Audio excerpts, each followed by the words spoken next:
Ellen Sila Lumen Omentielvo. Welcome, patrons, to my behind the scenes video, which has been much delayed, unfortunately, but it's finally here. So let's get into how I do videos first.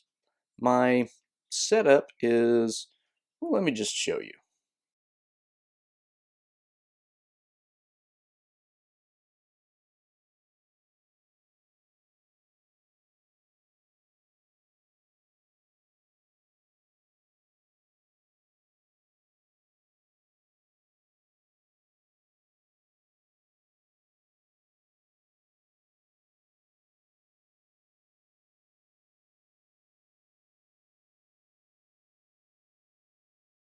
Okay, so that's me setting up my studio in the early morning, which is when I do my videos because I've got two young kids.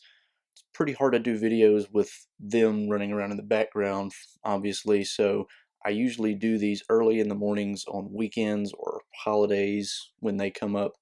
And generally speaking, this is, that's my setup. I've started out this channel with basically just me and a laptop, MacBook Air specifically. Now I have a lot more technology and whatnot. Obviously, you noticed I have some studio lighting, which definitely helps a lot. The audio is now piping through a Fifine or Fifine, I'm not sure how you pronounce this, to be honest, K668, which my sister-in-law got me for Christmas. And I have a Logitech HD Pro C920 webcam, which is better than the built-in webcam for the visual aspect. Used to be I was using just the webcam. My wife got me that for Christmas before my sister-in-law got me the microphone, so I had just been using the built-in microphone on the webcam, which was better than the built-in microphone on the laptop. So, I mean, things have been steadily improving over time. So that's kind of a history of where I am now in terms of doing the actual videos. There are a few different things that I do. The technology, of course, is what lets me do the basic recording, but in preparing for videos, generally speaking, when I have inspiration for a topic, I'll take notes in Bear, which is a really nice writing app, actually, I think. I have an iPhone. I use the Bear app on the iPhone. It's really nice because you can use really easy headers to separate out parts of videos or differentiate different aspects of your videos. They uh, organize by hashtag, and so I have a hashtag dedicated to this channel, which I use to separate it from other notes that I keep in Bear. Really handy. It's got really nice markdown capabilities. I really like the app, so that's where I keep my notes. So anytime you see a break in the video, usually it means I am consulting my notes for the episode. Um, Beyond that, the actual recording is done on QuickTime. Like I said, I have a MacBook, and so that's just built-in recording software, so it's really easy to use. And for the actual cutting, I use iMovie, which is again just built in with the Mac. Haven't really gone beyond that to try to do anything crazy special, nothing really complicated or fancy there. One day if I get more time than I currently have to do these videos, I may try to step up and use some more advanced software and do some more interesting things with it, but what I do with these videos is pretty basic, so the built-in software works perfectly fine. So that's pretty much how I make the videos. Now, another thing that I wanted to cover in this is some questions that everybody had asked. I put out basically a thing on the community page on my channel asking for anybody's input as far as questions they'd like answered in this video. So let's take a look at those. First off, Dean Wilson asks about my educational background, probably wondering how much I'd studied in English lit or fantasy or something like that. Maybe not, who knows. But interestingly enough, my educational background is in law. I've got a law degree. I'm a practicing lawyer. Uh, I don't have much in the way of an English background, although the college I attended did have a fantasy course taught by one of the professors, but it never came up in the rotation at a time that I was able to take it. So unfortunately, I missed out on that class. But beyond that, my college was a pretty basic local branch of my state university. I majored in political science because that seemed kind of like a natural segue into law. Wasn't really, and I wouldn't necessarily recommend that degree to anybody not planning to become a political analyst because it's mostly useless. My high school, I was actually homeschooled, not even a high school, all the way from basically first grade through 12th grade. I was homeschooled. So there's, a very different educational background there for most people, although it is becoming more common.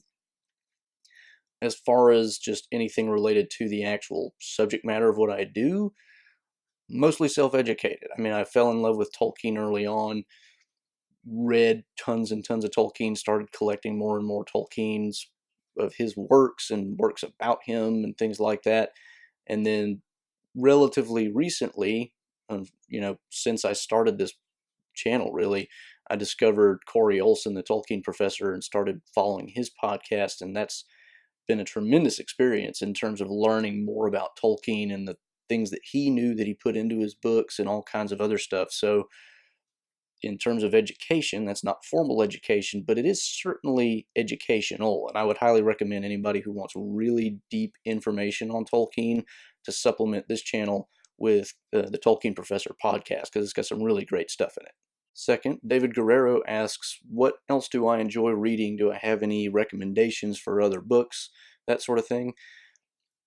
Honestly, depends on what you're looking for. I have not read a whole lot of fantasy outside the realm of Middle-earth. I've spent so much time consuming Middle-earth material that I haven't had that much time for other fantasy, and I always feel like every time I see another fantasy series, I feel like it's either just going to be too derivative or it's just not going to be what I'm looking for, because what I enjoy partly about Lord of the Rings is that really high style that he puts in, especially towards the end of the Lord of the Rings and everywhere in the Silmarillion. And so most other fantasy I'm looking at, I'm just thinking that looks kind of almost like it's aimed at teenagers, which, even as a teenager, I was enjoying Lord of the Rings, and that just seems like it would be a step backwards, which is not to say it would be. It's just that's the impression I get, and I never dip my foot into other waters. I have read some other fantasy, though. Specifically, I've read this one author who does not just fantasy, but ranging from like historical fiction to total far out fantasy, and that's Stephen Lawhead. He's done a straight up fantasy series, which, if I remember correctly, is called In the Hall of the Dragon King. It's a trilogy. There's a kind of mythological slash historical, not even historical really, it's set in modern times, but it overlaps with a lot of Celtic and British Isles myths, and it's the Endless Knot trilogy, which is really interesting, and it's probably the best thing he wrote. But if you want just more pure fantasy, in the Hall of the Dragon King and those books, those are more pure fantasy. He's also done like historical fiction, like he's got a Robin Hood series, he's got some on the Crusades, and speaking of which, he is, like Tolkien, he's a Christian, but his Christianity comes through a lot more obviously in his books, especially the less fantastical they are, the more obviously religious he is. And so if you don't like the heavy-handed references to religion, maybe not as enjoyable. But even with the more strictly fantasy stuff, you can tell, kind of like with Tolkien, that he is a monotheist. That's pretty clear, but it's not as, I'm a Christian like in a billboard. So, and of course, I also do enjoy the Chronicles of Narnia by C.S. Lewis. I also enjoy his space trilogy, although Paralandra, the second book in that series, to me was always really, really slow and hard to get through. It's really good, though, if you can, because he's got a lot of really interesting stuff in it. The other ones that I like outside of the fantasy realm, well, there's one that's kind of fantasy-ish. It kind of bleeds into some Arthurian mythology. Wings of Dawn by Sigmund Bauer. He is also very much a Christian author. So and it's not totally, it's been a long time since I read that book, but I don't remember it being like beat you over the head obvious. I mean, it's written in medieval England, so it's kind of, you expect people to be doing religious things in that period, so it's not quite so. When people do religious things, it's not like he's beating you over the head. You could just chalk it up to historicity. Um, Although it is kind of obvious also that he is a Christian. Um, Speaking of Arthurian, I really love the Arthurian mythology, and Howard Pyle, who was writing in the early 1900s, if memory serves, wrote several different stories about Arthur, and he also has a book on Robin Hood as well. And he was an illustrator as well, and those books were really kind of my earliest memory of anything beyond like a really basic children's book. My dad used to read those to me, and that's really what set off my love of medieval knights in armor, and then progressing on to fantasy. That's kind of where all that got started. So Howard Pyle I really enjoy. Outside of the realm of fantasy and semi-fantasy, I do enjoy a good whodunit. Sherlock Holmes, Agatha Christie's Hercule Poirot, also G.K. Chesterton's Father Brown series I enjoy, but those aren't really fantasy, so if you're looking for fantasy, that's not really helping you much, but I do enjoy those. So the only other thing that I might add to the fantasy realm, and this is really modern, is the Harry Potter series. It's not my favorite thing, and I thought the ending was kind of, my opinion of it is it was kind of just a little bit too neatly packaged at the end and didn't really satisfy me. But I mean, it is a fun read and it's an easy read and it's obviously fantastical. We're talking about wizards and magical creatures and things. It's just, I read them basically as they were coming out and I enjoyed them because they were easy and easy to get through. I could read one of those almost in a day just because they're so easy to read, but they don't have a lasting quality that Lord of the Rings has to me. But that's me. I mean, a lot of people get more out of it than I do. So, I enjoyed it. I just haven't gone back and reread it. But that's kind of my list of what I enjoy in terms of reading and other things that you might look for if you're looking to expand your own reading list. Rhoda3019 asks, what was the first Tolkien book I ever read, and what were my thoughts on the initial read? This is kind of a funny story. I started with, I assume, The Hobbit. I'm not 100% sure. I don't remember distinctly reading The Hobbit for the first time. Uh, Assuming that I did, I'm sure my impression was, that was a fun read. It's a fun story. I would have been too young to really appreciate the real depths of it to the extent that it has depth. But I do remember my first impressions of the Lord of the Rings, and that depends on which time I read it first, which is a really funny story. So when I was growing up, there was a set of the Lord of the Rings on the shelf, and my parents never really talked about it. I'm not even sure where it came from. Neither of them had ever read it, but it was sitting there on the shelf, and one day I decided to pick it up. Now the title on each volume, the volume title was much bigger than the series title, Lord of the Rings. And so I picked up not the Fellowship, but I think it was the Two Towers first, and quickly got lost and bored because the Two Towers basically starts with Aragorn and Legolas and Gimli just running, and you don't have a clue what's going on because you don't know what happened in the Fellowship of the Ring. So I didn't get very far on that first try. Later on, I realized, of course, that this was a trilogy and you had to start at the beginning, and so I picked up Fellowship of the Ring, and when I read through it, it was, well, basically when I finished, I was just like, whoa, I want to read that again. Uh, of course, it took a long time to get through it, and so I didn't actually start to reread it again, but the experience was just so immersive. I felt like I was in Middle Earth almost the whole time, and even though I was too young to really appreciate the ending of the book at the time, I've since come to, learn more and come to a better understanding of why that ending works. But even then, even though it was in some ways disappointing because it wasn't just a happy ending, Frodo doesn't just get to live in the Shire and everybody's happy, it still hit me at a level that I could, sense that it was just perfect. Maybe not perfect, but at least something that was really, really good, even though it was beyond me to grasp why. So that was my first memory of really completing any Tolkien work, and that's what I felt at the time. Ben Brown asks how I first encountered Tolkien and how my impressions of Tolkien have changed with time. Well, I first encountered Tolkien probably through the Rankin Bass movies, The Hobbit and The Return of the King. Not sure which one would have been first. I mean, this goes back to my very early childhood. I remember watching those movies quite a bit. Uh, and of course, I enjoyed them.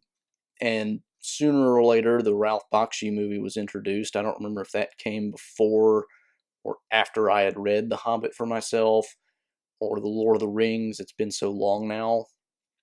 And I don't tend to remember details of chronology. Like, I remember my experience after reading The Lord of the Rings, like I was just talking about, but I don't remember when that was relative to when I saw the movies and any of that sort of thing. That's just not how my memory works. But my impressions, of course, I've already given some idea of how I felt after reading The Lord of the Rings the first time.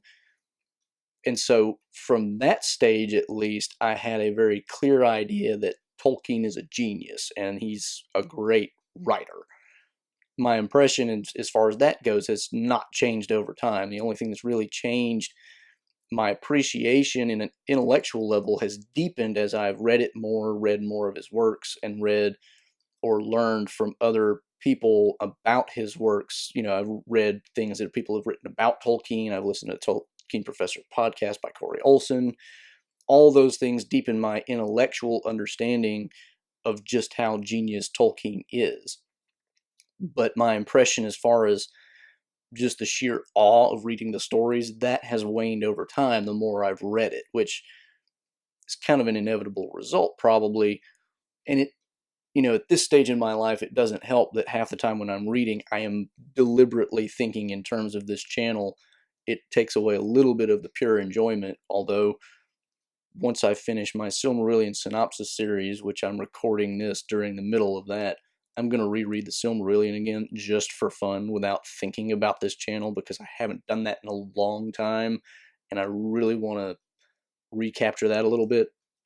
But even reading it now for the purpose of this channel, I'm still enjoying it a lot. So my enjoyment is still there. It's just not on that pure emotional, raw sensation of just being blown away. It's a much deeper, richer type of thing, but it's not nearly as powerful in that just overawing sense. Those are the only two ways I can think of that my impressions of Tolkien have really changed over time. And, the only other aspect to that, I guess, is the fact that I've learned more about Tolkien as a scholar, somebody who does scholarly work. And so there's been a lot of that.